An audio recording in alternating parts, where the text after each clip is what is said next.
Have you ever met someone who talked about your future together? Before they even proved they cared about your present.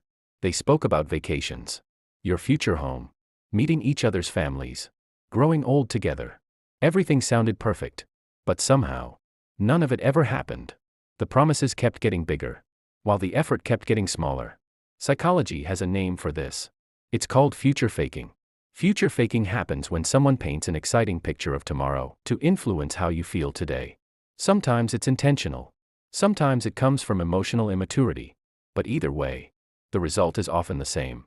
You become emotionally invested in a future that may never exist. The strange part is, your brain doesn't clearly separate imagination from reality.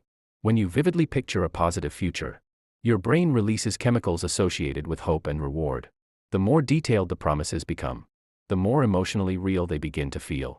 That's why words can sometimes create a stronger emotional bond than actions ever could. A future faker knows exactly what you want to hear. I can't wait to travel with you. We'll build a life together. I've never felt this way before. Every sentence gives you another reason to stay, to wait, to believe. Slowly, you stop judging the relationship by what's happening today. Instead, you judge it by what might happen someday. That's the trap. Your attention shifts away from reality and toward possibility. You begin making excuses. They're just busy. They're under pressure. They'll change soon. Days become weeks. Weeks become months. Yet the future never gets any closer. Only the promises do. Not everyone who future fakes is trying to manipulate you. Some people genuinely believe their own words in the moment. They confuse intense emotions with lasting commitment.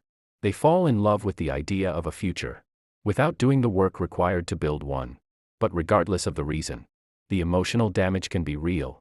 Broken trust, constant disappointment, self-doubt. Eventually, you may even start blaming yourself. Maybe I'm asking for too much. Maybe I just need to be more patient. But healthy relationships don't survive on promises. They grow through consistent actions. So how can you recognize future faking? Pay attention to patterns. Do they make big promises, but avoid small commitments? Do they talk endlessly about tomorrow, while ignoring today? Do their actions consistently support their words? Because real commitment doesn't hide in the future. It shows up in the present. Anyone can promise forever. Very few people consistently show up every day. Remember this. Words can inspire hope, but actions reveal truth. If someone's future always sounds amazing, yet today always feels uncertain, don't fall in love with the story they're telling. Pay attention to the reality they're creating. Because the strongest relationships are not built on beautiful promises. They're built on consistent actions. And sometimes, the smartest thing you can do is stop listening to the future and start looking at the present.